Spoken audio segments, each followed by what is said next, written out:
Marcus Freeman has retooled and reloaded for the Notre Dame Fighting Irish, being very aggressive during the transfer season, bringing in offensive coordinator Mike Denbrock, who was the offensive coordinator for Jaden Daniels and LSU, and he also brings in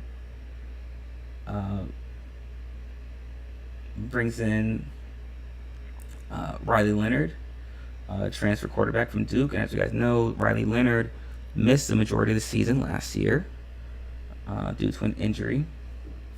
And this obviously lends credence to the transition that Marcus Freeman is trying to go to in terms of the offense, being more dynamic, being more keen in on spreading the football and spreading the field, and not just being focused on a more traditional pro style offense, which is something that they've done in the Marcus Freeman era. So that is something to look out for Notre Dame, something to be wary of, cognizant of. And for Texas A&M, obviously they hired Mike Elko, new head coach, to start the new Mike Elko era after Jimbo Fisher left. And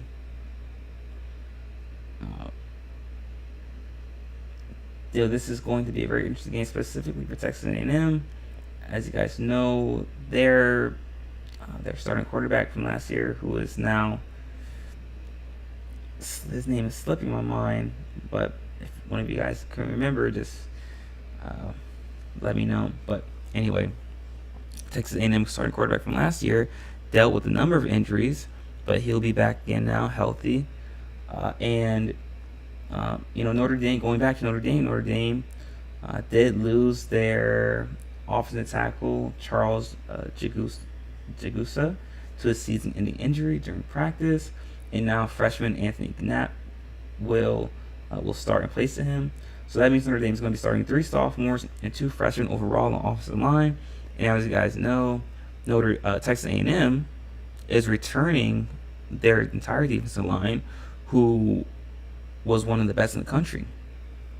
So how will Notre Dame's offensive line do at handling the pressure that Texas A&M is going to bring, specifically from the outside edge rush? And that will be the tale of the tape, as it most often always is for college football games, will be the interior. Will Notre Dame's offensive line be able to handle the pressure that Texas A&M is going to bring? And listen, I know, as you guys know who watch this show consistently, I always say that Notre Dame is they're the biggest con artist in college football, because they somehow manage to always find jobs and always find ways to trick the media into making them believe that they're a legitimate top 10, top 5 team going into the preseason year in and year out. But they always reveal themselves over the course of the season that that's not what they are. They are barely a top 25 team at best. And I think that's the same. It's pretty much the same going into this year. I don't believe that Notre Dame is a top 5 team. I don't think they're a top 10 team. Will they make the playoff? Yes, possibly, due to the fact that it's now a 12-team playoff. But I don't think that Notre Dame is much better than they were last year. And I just don't think Notre Dame is that good of a team. And it's going to be revealed today against Texas A&M in Aggie's Fieldhouse. And listen, it's the same. It's the same result year in and year out. Notre Dame goes up against another prominent opponent, another top 15, top 20, top 10, top 5 opponent, and it gets revealed who they really are. Listen, life has a way of autocorrecting itself, and Notre Dame might get a big win, and squeak out a close win, but they always revert back to the means, reverse their averages, and it always gets revealed who they truly are. Another prime example of that is a different sport, Russell Westbrook. Russell Westbrook had an amazing start to his career, was a tremendous talent, is a tremendous talent, elite level talent, but things kind of averaged out. He started out really hot and explosive and was putting up numbers But once he starts to lose athleticism, you can see the skill set wasn't really there, and people started to see that Russell Westbrook was not playing winning basketball. So that's what I mean when I say life has a way of auto-correcting itself and reverting itself back to the means, when where you're properly supposed to be allocated. And same thing with Notre Dame. They're just not very good, and I believe that's going to be revealed today against Texas, or not today, sorry, tomorrow against Texas A&M. And right now, Texas A&M, I believe, according to ESPN, has a 57% chance of winning this game. Allow me to check that.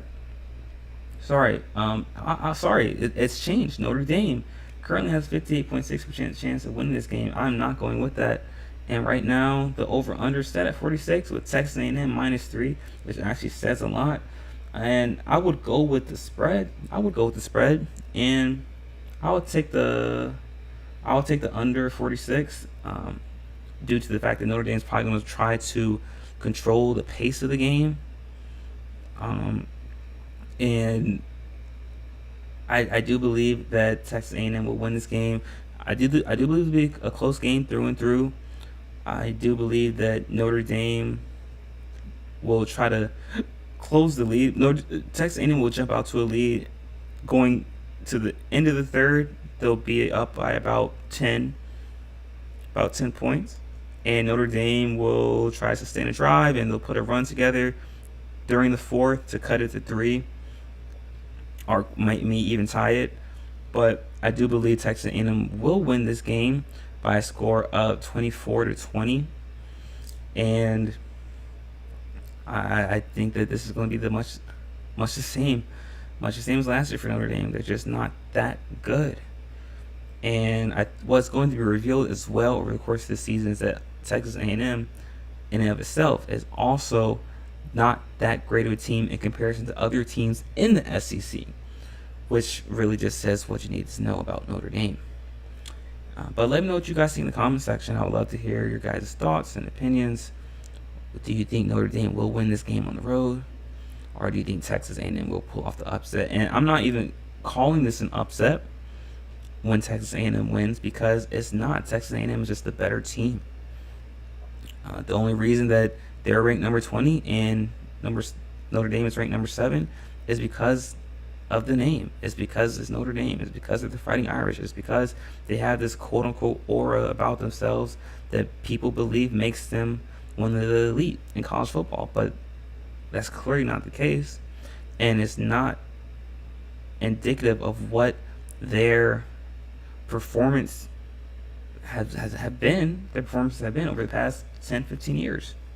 And and their results, their performance is not that of an elite level college football program.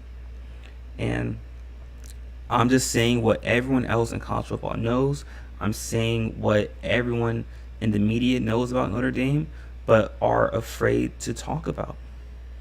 And I'll just leave it at that, because there are many reasons why people don't want to talk about why Notre Dame gets a lot of extra media attention. I'm not going to speculate on that, but I'm saying what everyone else in this industry, as well as in the college football world, knows, and that Notre Dame is not that good of a program. And it's unfortunate that they are getting airtime, they're getting publicity, when there's other great teams in college football that should be. For example, Texas A&M, for example, and LSU, who don't get talked about. But like I said, guys, I'll leave it at that. Let me know what you guys think in the comment section. What do you guys think the results of this matchup is going to be? With that being said, guys, it's been a wonderful show. Thank you so much for tuning in. If you haven't already, be sure to hit that like button, hit the subscribe button as well, so you guys can stay up to date on all the latest content that we post daily. And if you'd like to support our network and our company, you can do so by following the link in the ticker below. It's streamelements.com/starterbodyshow/tip. Once again, it's streamelements.com/starterbodyshow/tip. We'll be back again, guys, on Monday, same time, 11:30 a.m. Eastern Standard Time. Have a wonderful weekend, guys, and continue to stay safe, be vigilant, make smart decisions, and until next time, peace.